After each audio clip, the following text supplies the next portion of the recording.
All right, let's dive into something that really shapes every single moment of our lives. Expectations.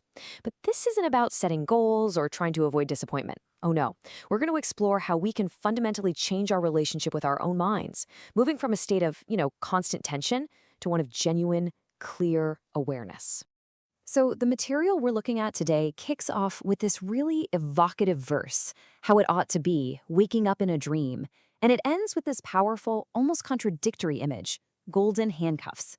And wow, that just perfectly captures what we're talking about, how the beautiful futures we dream up for ourselves can become the very things that end up binding us. And that idea right there leads us to the core of this whole thing. It's a really stark statement, I know, but it's a profoundly useful one. All expectations are a prison. Doesn't matter if they're expectations we place on ourselves, on our friends, on life itself. They create these invisible walls that define and ultimately confine our entire experience. All right, so let's dig into this idea of an unseen prison. I mean, it's not made of bars and stone, right? It's a prison of the mind.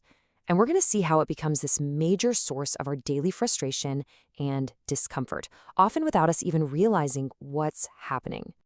So, what actually happens when we live inside these unseen prisons? Well, it turns out they lock us into this really predictable and honestly painful emotional loop.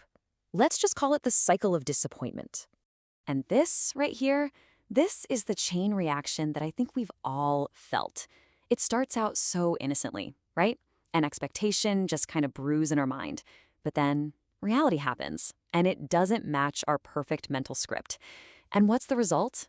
A surge of negative emotion. Anger, blame, frustration, you name it. This is the loop that traps us.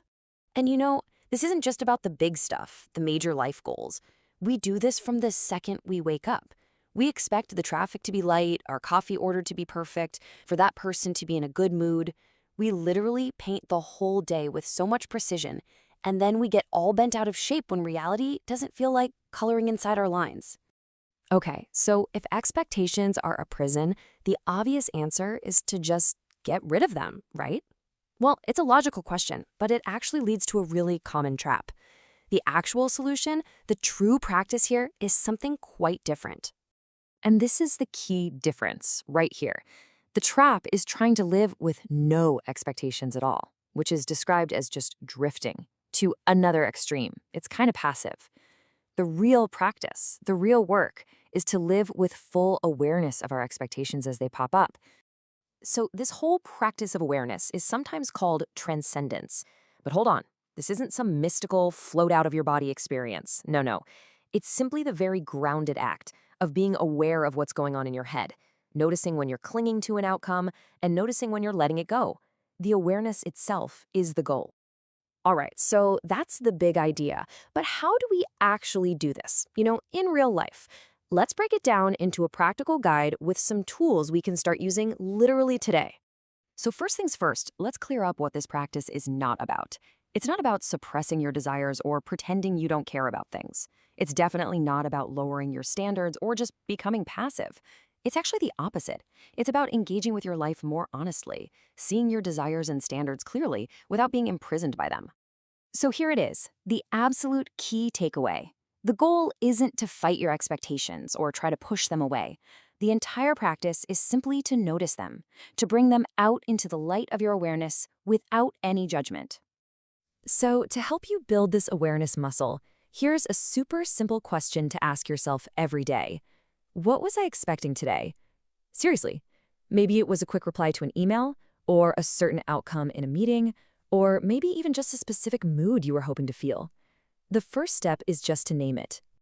Okay, once you've named the expectation, the next step is to connect that story in your head to what's happening in your body and how you're acting.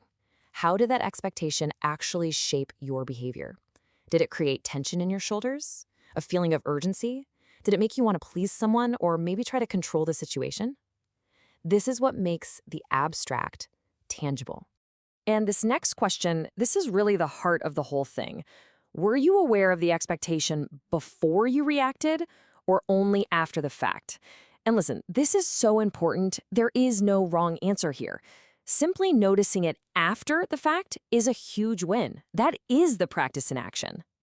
And if you want to make this even more real, even more concrete, here's a fantastic little micro practice you can do. Just pick any small moment of waiting, the kettle boiling, a web page loading. For just 10 or 20 seconds, notice that impulse to do something else. Notice the little story in your head about what should be happening next. Notice any subtle tension in your body. That's it. No need to fix it. Just notice.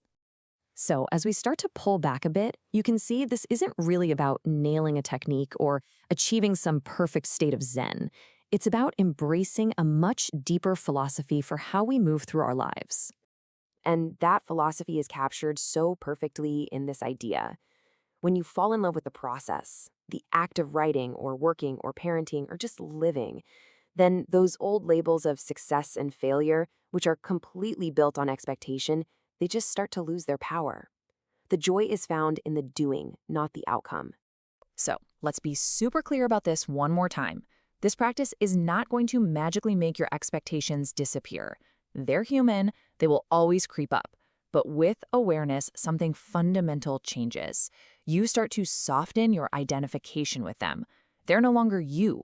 They're just thoughts, rising and fading away on their own. And all of this leaves us with one last powerful question. It's really an invitation you can take with you right now into the rest of your day. In any given moment, just ask yourself, what is actually here right now if I gently pause my mind's constant projection into the future? Thanks for watching. This video was put together by Prashanth. You are welcome to join him at Living with Awareness, a community for meditators and practitioners of self-awareness in daily life.